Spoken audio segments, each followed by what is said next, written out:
নমস্কার, আশা করি সকলেই ভালো আছেন। SRM কিচেন অ্যান্ড ব্লগে সকলকে স্বাগত। আজকে আমি চলে এসেছি টুটি ফ্রুটির রেসিপি নিয়ে। বাড়িতে ঘরোয়া পদ্ধতিতে কম উপকরণে খুব সহজেই টুটি ফ্রুটি বানিয়ে নেব। দেখতেও কিন্তু সত্যি এতটাই সুন্দর হবে।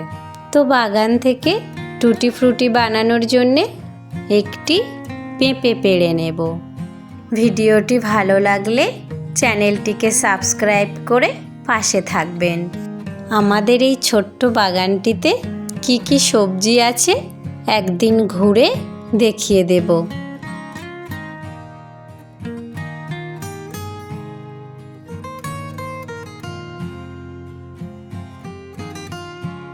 পেঁপেটিকে খোসা ছাড়িয়ে ছোট ছোট টুকরো করে কেটে নিয়েছি।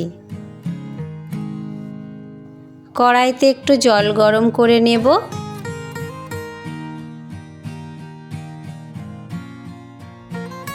পেঁপে কুচিগুলো দিয়ে দেব।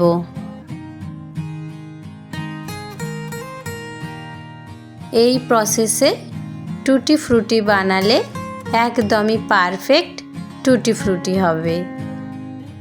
একটু ঢাকা চাপা দিয়ে দেব।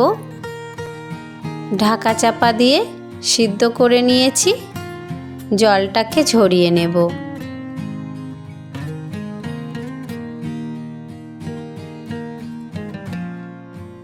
এক বাটি পরিমাণ জলের মধ্যে এক বাটি পরিমাণে চিনি দিয়ে দিলাম।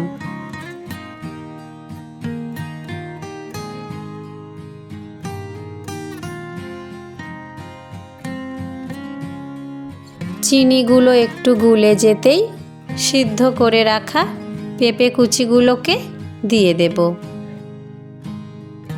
আবারও একটু ঢাকা চাপা দিয়ে রেখে দেব।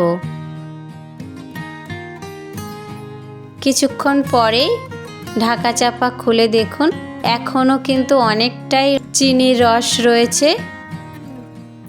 এই রসটাকে সম্পূর্ণভাবে শুকিয়ে নেব।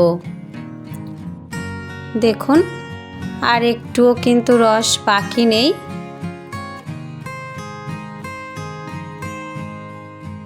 ঠিক এই সময়তেই গরম গরম বাটিগুলোর মধ্যে যে কয়েক কটি কালার বানাবো সেই কয়েক কটি কালারের জন্যে ভাগ করে নেব।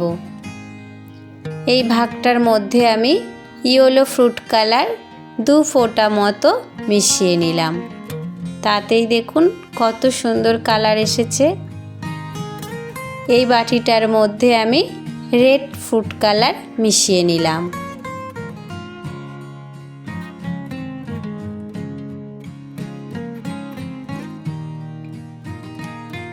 এই বাটিটার মধ্যে গ্রিন ফ্রুট কালার মিশিয়ে নিলাম।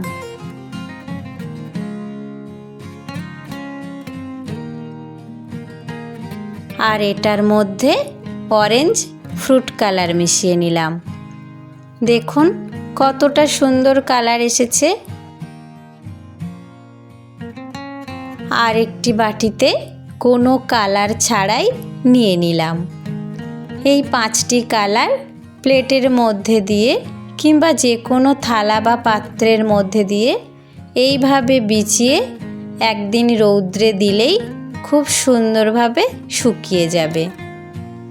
সমস্ত কালারগুলোকে আমি প্লেটের মধ্যে বিছিয়ে দিয়ে দিচ্ছি যাতে একটির সঙ্গে আরেকটি লেগে না যায়।